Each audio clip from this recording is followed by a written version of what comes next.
Hello Brawlhalla fans, and welcome to the patch notes for beta version 1.17. We are going to be starting off with the balance notes as quite a few things have changed.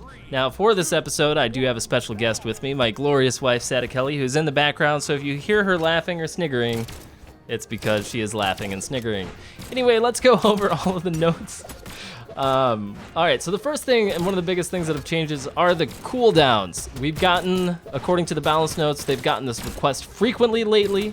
Cooldowns are now applied to all signatures instead of the one just used, which should lower the effectiveness of quote-unquote signature spamming. So using a signature now applies that cooldown to all signatures, which means there is a slight delay between the amount of time that you can use a signature and then use another signature. So hopefully that'll lower down on some of the spam complaints. Next up, grabs. So powers that have grab logic to prevent them from being interrupted when hit. These cases happen a lot more in 2v2 and can feel pretty broken and unsatisfying. We'll be keeping an eye on them and these individual moves to see if it becomes too easy to save teammates caught by them. So it's stuff like hammer down air, Bodvar neutral sword, Cassidy neutral hammer, Vrax neutral lance, and a bunch of other ones, but they have removed the period where the power cannot be interrupted during grabs. So now you should just be able to say, save your 2v2 partner. That's what's supposed to happen. Alright, next up we have a bunch of changes to the lance. According to the balance notes, lately its quirky mobility and unusual playstyle has stagnated into a wall of neutral airs.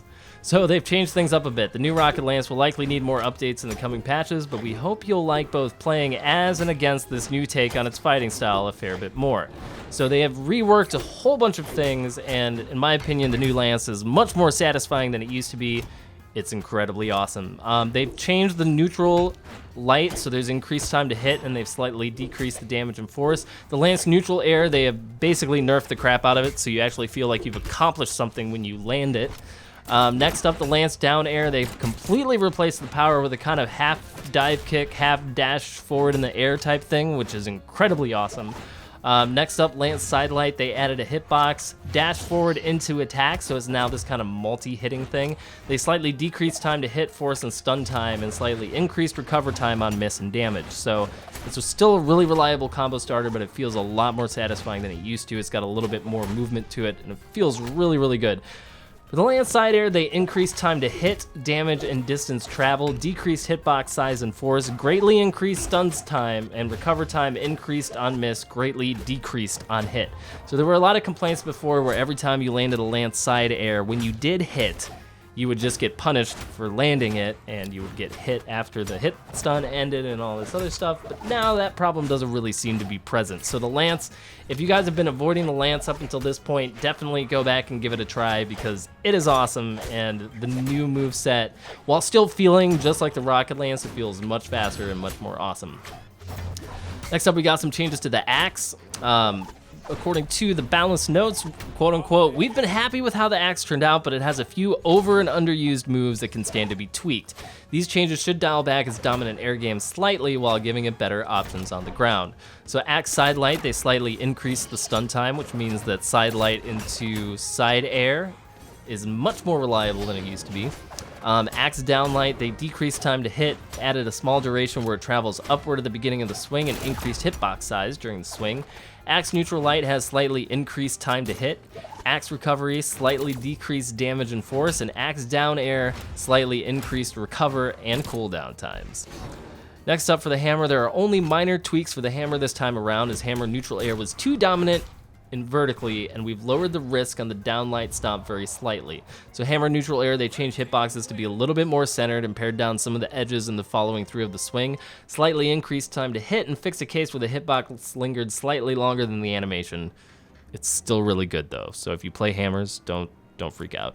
Hammer side light increased the cooldown time, and on hammer downlight, they slightly decreased time to hit and recovery time on miss. So the stomp is no longer as punishable or as hard to land. Alright, next up with the sword. The sword's air downlight is pretty terrifying. It's one of the most reliable tools in the game. We took some cues from our recent changes to the axe's air game and are reducing the damage and force for hits that don't catch the target straight on. Otherwise, the sword sees changes similar to the hammers. The sword down air, they greatly increase the hitbox size on the first frame of the power. Damage and force decrease after initial frame. Hitbox lingers an extra frame, and they increase the cooldown time. Sword downlight, they slightly decreased recovery time on miss, and the sword sidelight, they increased the cooldown time, so you should no longer see rolls into rolls into rolls. All right, next up with the guns. It may be surprising not to see Blaster's side air on this list, but the changes to dodge and dexterity have helped discourage defensive gunplay without harming of the more aggressive styles of Blaster use. Meanwhile, the recovery feels like it's become too strong after the last set of fixes, and we'll continue to watch Blaster's closely. Blaster's recovery, they've reduced the hitbox sizes of the initial ascent, especially on frames where the power could catch enemies below the player, and everyone take a breath, they've reduced the force. They have reduced the force. All other nerfs to the guns are due to other things, not directly to the moveset. Next up, we've got Bodvar. We feel like Bodvar's been in a decent spot win weight rise, however, most of the Bodvar play we've seen is over-reliant on his neutral sigs. I'm coughing because I agree. We're taking some power from those and moving it to less used signatures instead of hopes of rounding out his kit. Bodvar Neutral Hammer, they've increased the recovery time and decreased damage and force. Bodvar Neutral Sword, they've increased the recover time. Bodvar Side Hammer, they've slightly decreased time to hit and decreased recovery time. And Bodvar Down Sword, they've slightly decreased time to hit and recover, and slightly sped up attack duration. Roland. Similarly, Roland's swordplay seems to overuse the side signature. By slowing it down slightly and repurposing his down signature into a faster, weaker attack, we're hoping to create more situations where his other sword sigs are the better choice. The Roland Neutral Sword, they've slightly decreased time to hit. Roland Side Sword, they've increased the time to hit. Roland Down Sword, they decreased time to hit and slightly reduced damage and force. Continuing on, Lucian has still been a decent choice in high-level play, but his overall win rate has plummeted since we toned down his side blaster signature. It is becoming easier to hit with, but loses some of its unusually high force. The Lucian side blaster, they've decreased time to hit, increased hitbox size, decreased the force. I realize now that I should probably make this a little bit larger for all the people who are watching live on stream. All right.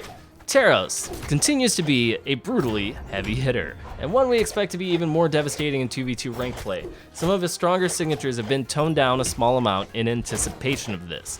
Teros side axe, they've slightly increased time to hit, and the Teros down axe, they've decreased the force. Thatch has a reputation for signatures that are hard to dodge through and to punish. We've made a number of his hitboxes a little less generous and more specific to help alleviate these problems and to create clearer use cases for his less used signatures. So Thatch Neutral Sword, if you guys don't know this, it used to be the anti-air that hit everything. Reduced hitboxes to more closely follow the shape of the shark instead of the entire sword arc and splash. It should make it easier to underspace or punish through during the linger of the animation. Thatch Side Sword, they slightly reduced hitboxes of initial swing. Thatch Neutral Blaster slightly reduced hitbox size and linger of both shots while increasing the recovery time. And Thatch Side Blasters, they have slightly increased the force. Powerhouse Nash needs a few changes to put him more in line with other legends. His Neutral Hammer signature in particular dominates his play, and we've also pushed his Down Hammer signature a little further out, giving it a longer threat, but more opportunity to be interrupted. So on his Neutral Hammer, they've removed the hitbox from the last few frames so it won't sweep back behind him as far. Slightly increased time to hit, recovery time, and cooldown. Nash Down Hammer, they've increased leap duration before first hit. And lastly, we have Lord Vrax. The last round of buffs for Vrax changed him from one of our least played characters to a top tier legend in tournament play. These reductions aren't as bad as they look, but should tone down some of the more frustrating aspects of playing against him before he gets his hands on the reworked Rocket Lance. Vrax Neutral Lance, they've reduced the hitbox. Vrax Side Lance has a slightly reduced hitbox linger on final hit, which is very, very welcome. Vrax Down Lance, they've slightly increased time to hit, reduced the hitbox size, and slightly reduced force. Vrax Neutral Blasters no longer hits grounded enemies after the initial upward swing, and they've reduced hit window to remove some linger that didn't look like it would still hit. So, loads of balance changes across the board, in addition to some other really exciting stuff. The biggest of which, and I almost feel like I should have reversed this now, but you guys come here for the balance part, right? I don't know. Rank 2v2 is now a part of Brawlhalla. It's finally here. There's personal and per team matchmaking scores. Team score goes up over time based on what your matchmaking score was during wins and losses. Pairing with someone new automatically creates a new team for you, and you can be as part of many teams as you like, and the leaderboards will be coming soon. In the store, there's a new taunt. Deal with it. Just deal with it. You'll know it when you see it, and you'll have to deal with it. Upon community requests, improve Streak Breaker on item randomization so you're less likely to get long streaks of the same weapon. You can now exit the game from the main menu by pressing B or Z on the controller and keyboard. You can now spectate a friend who is also spectating, so you can now spectate someone spectating, and you can now spectate people who are already in queue. And they added PC support for some other random controllers that probably one person uses. Next up, Dexterity. The dex changes in 1.15 helped a lot to speed up the general flow of the game without making signatures unpunishable, but we're finding that moves in the air similarly need those longer punish windows to give opportunities for counterattacking certain kinds of defensive zoning play. Blaster's side air comes to mind. We've separated the dex multipliers again so that there's now a third one for aerial attacks, slower than grounded light attacks and faster than signatures. The recovery time multiplier from dexterity for air moves have returned closer to original values. Next up, and this is probably the most significant change, is the dodge. These changes should help make it dodge a better approach tool and build in some new weaknesses when used for extremely defensive play. What they've done is they have added a small delay of 8 frames where after attacking, you cannot dodge. What this means is that the level of attack, dodge rhythm that goes on should be somewhat mitigated. And it makes a huge difference on things like side airs. So if you felt some sort of big change in the way that you've been playing the game, chances are it's because your dodge isn't working as quickly as you remember it doing. Yes. In addition, you can now attack right after dodge ends instead of 2 frames later. However, dodge loses its invulnerability for the last 2 frames. What this means is that you can still hit people out of dodge if you are hitting them with an active move. However, you can also approach with it slightly better. So experiment with the dodge. The changes have been awesome.